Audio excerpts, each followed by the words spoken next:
When you have plastic bags on the backdrop, you know something's gonna happen. You know that they don't want to stain something. Acapulco has become Mexico's murder capital due to a merciless drug war between gangs. What we've seen in the last 20 years is some of the cartels have become much more powerful. So it becomes the cartels actually bullying and controlling elements of the security forces. Cartels have become more ruthless, more powerful, and more feared worldwide. In Mexico, this is largely because of a now-defunct cartel called Los Zetas. In the early 2010s, Los Zetas brought a level of violence to the cartel world that sickened even the most desensitized sicarios. Let's explore 3 of their worst methods in the context of their rise, fall, and legacy. Number 3, the kitchens. Bloody handprints on walls, stained clothes, plastic cable ties, machetes, and, as one person observes, the crunch of bones beneath a thick blanket of ash. This is what the Irish Times reported from Galera Ranch in northern Veracruz in 2020. For many people reading, it was simply shocking. But for the poor locals, tormented by the Los Zetas cartel for years, it was nothing new. In fact, they had a term they used to describe cooking humans: zacahuil. Before, zacahuil was a traditional Mexican dish, often cooked at weddings and large events. Because it takes serious heat to cook, it's usually made in a big outdoor oven. This is what the Irish Times reporters discovered that day, except no one was making zacahuil in those ovens. 12 kitchens were discovered in 2020, all used by Los Zetas since their inception in 2010, for the same brutal purpose: to make zacahuil. Los Zetas make their money by smuggling thousands of tons of narcotics from Mexico into the United States. But that is not what they're famous for. Their philosophy, if you can call it that, stands in the name of their cartel. Los Zetas means the Z's. And in Mexico, this is the tactical radio code for military officers. Los Zetas were the first militarized cartel because they literally started out as an army of deserters. In 1997, Los Zetas took shape as the Gulf Cartel's army. The kingpin at the time, Osiel Cardenas Guillen, hired a retired army lieutenant to recruit the most violent deserters from the military special forces. Some of them had special U.S. training. Osiel's lieutenant, Arturo Guzman de Cana, decided to name the army after his former radio code, Z1. But don't be fooled. Militarizing the cartel did not make it more organized. In fact, they upped the violence to an unprecedented level. Acapulco has become Mexico's murder capital due to a merciless drug war between gangs. What you saw was a change in the way drug cartels fought with violence. It was no longer those gang members with shaved heads and tattoos fighting with pistols and knives. It was militarized style, fighting like military units. And once they did it, this was spread across to every cartel in Mexico. Military style doesn't mean what you might see in the 1990s American movies. It means a disciplined use of terror to defeat insurgencies. In the context of psychotic sicarios, this was pure hell. Now other cartels decided they had to become more brutal too if they were to survive Los Zetas' offensives.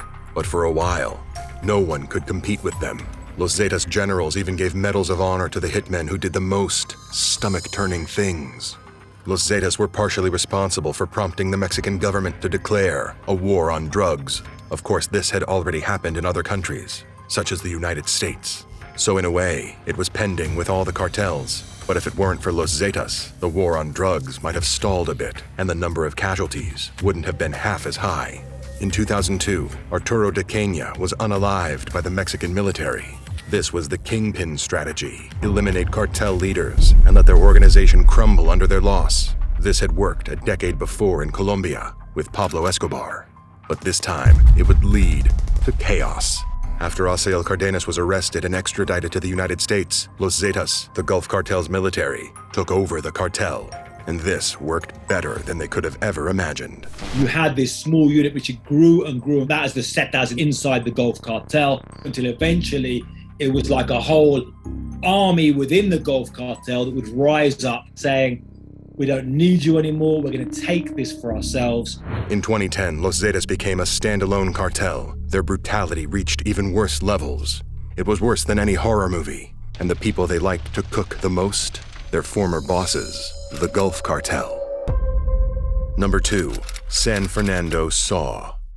Few things are as appalling as what Los Zetas leader Miguel Trevino Morales did.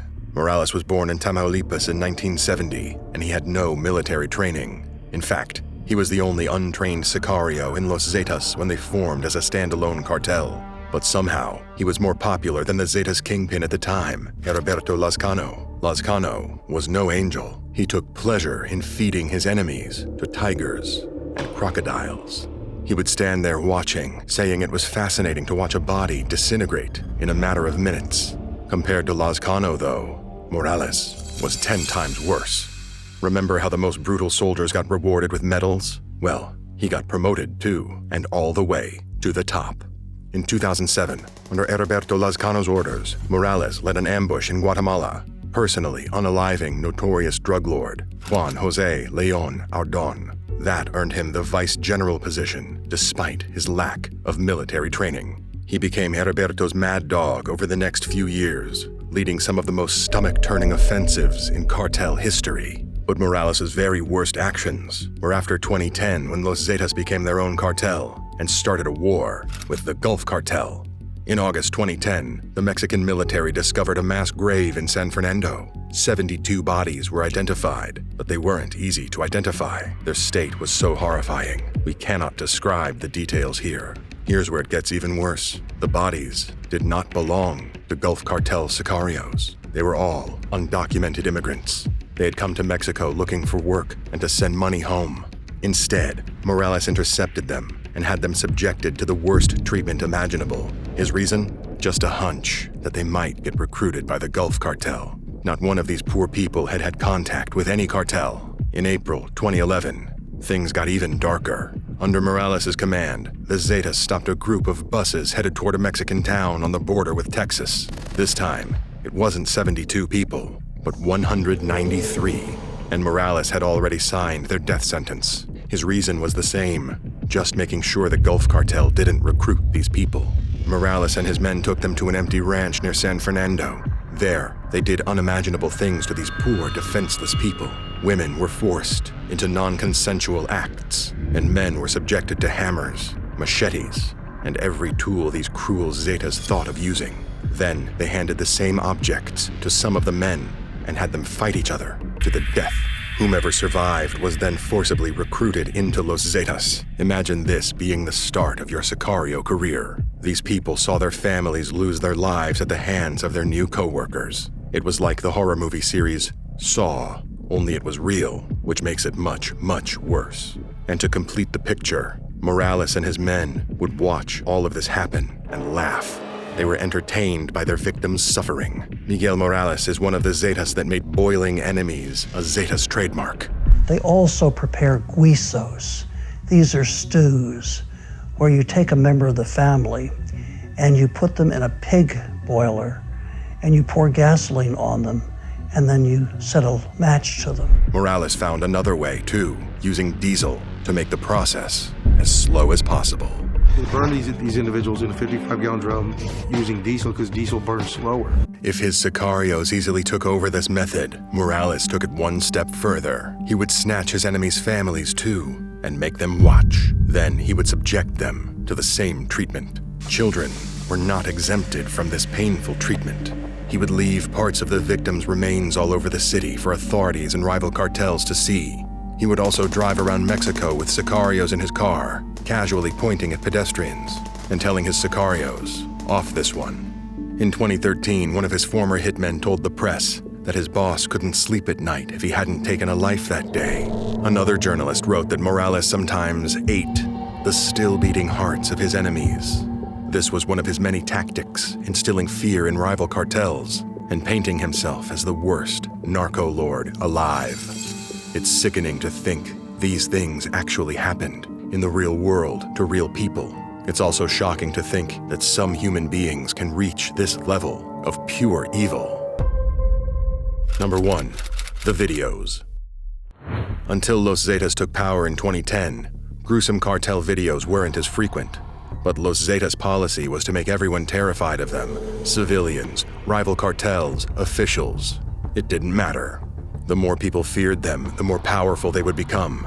They didn't go down the bribery route, like El Chapo or Pablo Escobar before him. They didn't care to have the government on their payroll. They just wanted people to avoid them at all costs and give in to their demands. So they discovered a really effective way to instill fear in people, filming their victims' inhuman treatment and posting it online. When you have plastic bags on the backdrop, you know something's gonna happen. You know that they don't want to stain something. Today, the infamous Jalisco New Generation Cartel, as well as the Sinaloa Cartel and many others, employ the same method. But some of the most chilling videos out there belong to Los Zetas. One of them is particularly terrifying. In the video, 3 men are blindfolded. Their hands are tied behind their backs. None of them are older than 25. In the first few minutes, the victims share their names and confirm that they used to work for the Los Zetas' archenemies, the Gulf Cartel. The men are also pushed to downgrade their cartel and praise Los Zetas. As soon as the third man has finished talking, the executioner takes off their heads in front of the camera. Sadly, this was not a new or unique method in the cartel world, but the slow, excruciating speed at which the Zetas did it and the fact that the whole world could watch it afterward truly upped the evil game.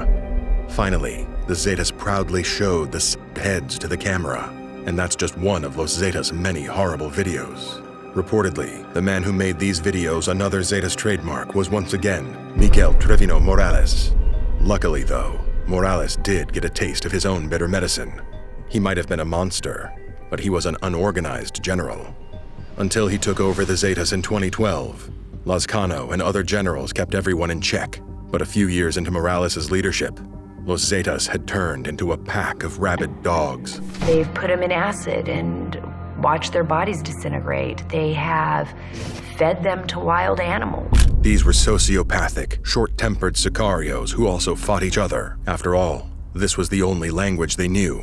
They had been recruited from poor, vulnerable backgrounds and brainwashed into desensitized villains. Los Zetas' paramilitary training and highly organized skills were waning.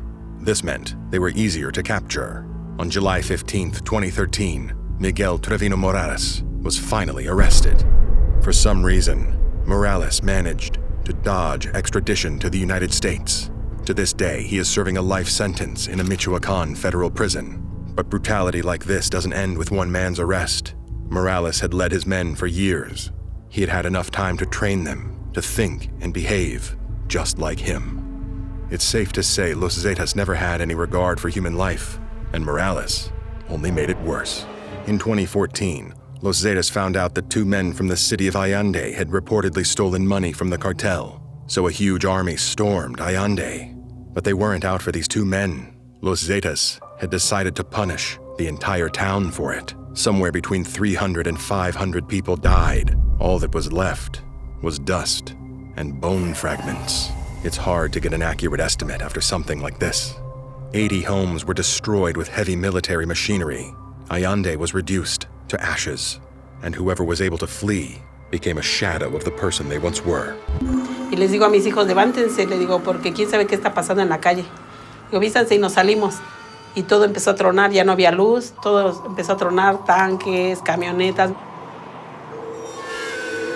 Pero sí, ahí perdí a mis niños y a mi hija. When officers looked into the incident, they found the man leading the attack. It was Miguel Morales' brother, Omar. In 2015, Omar was also arrested, and this was the beginning of the end of Los Zetas. At that point, it was more like a gang of warring factions than a united cartel. One of the more successful factions is Cartel del Noreste, but even their leader, Juan Gerardo Trevino Chavez, aka El Huevo, was arrested in March 2022. Today, Miguel Trevino Morales' horrific legacy lives on through the Jalisco New Generation Cartel. The CJNG kingpin El Mencho was inspired by Los Zetas' paramilitary training and equipment and took it to a whole new level with the CJNG. The Jalisco New Generation Cartel took the fight to the next level, shooting down a military helicopter with a rocket-propelled grenade. Tonight, the DEA is offering $10 million for information leading to the arrest of the Mexican drug kingpin known as El Mencho. In a world where the more violent you are, the more money you make, it's hard to imagine cartel violence ever rising. But El Mencho took everything to the next level. The videos, the methods, and the equipment. Los Zetas didn't have rocket-propelled grenades or drones. Now El Mencho and his army are using high-tech equipment to bully authorities into submission. It used to be that the upper hand was held by the security forces, by the police and the military, and they could extort the bribe from the cartels. What we've seen in the last 20 years is some of the cartels have become much more powerful, so that it becomes the cartels actually bullying and controlling elements of the security forces. El Mencho even recruited some people from Los Zetas. He was looking for the very worst, men who not only found it easy to take a life, but took pleasure in prolonging pain and suffering. In this place, Mencho and his people recruited them. When they saw the way they executed their rivals, they burned them in gasoline drums. CJNG sicarios not only do the worst imaginable things on camera, but they taunt the viewers. In one chilling video, the CJNG unalives a Los Viagras member, then tells the camera, "I send my regards to all of you who keep acting out, especially you Gordo and Chava. Look at how I got your people. Look at them. Is this what you all want? You do know him, yes? You better step up your game." In 2022, rumors started spreading in Mexico of El Mencho's death. A former Mencho loyalist, La Vaca, left several narco mantas messages in Colima. Reportedly, Mencho succumbed to respiratory arrest in a private hospital. However, El Mencho is, or was, such a secretive figure that no one really knows if this is true. For over a decade, he has lived in the mountains, surrounded by a personal army, always paranoid about his imminent arrest. Whatever the case, by now we know it takes much more than the death of a kingpin to put an end to a cartel. Los Zetas ended after several kingpins were put behind bars or unalived, and it's the same case with the CJNG. Like Morales passed down a terrifying legacy to Mencho, Mencho taught many men his ways. It's a scary thought that these people now have access to even better technology and weaponry. Still, while this happens, authorities also get new technologies and tactics to catch these brutal kingpins. Perhaps there is an end to people like Miguel Trevino Morales after all. Or perhaps the war on drugs has only just begun, and each violent cartel will lead to an even more violent one. Hey, thanks for watching. Will Los Zetas and the CJNG lead to even more violent cartels, or will we see an end to this soon? Let me know your thoughts in a comment. Before you leave, don't forget to like, subscribe, and hit that bell button. Until next time.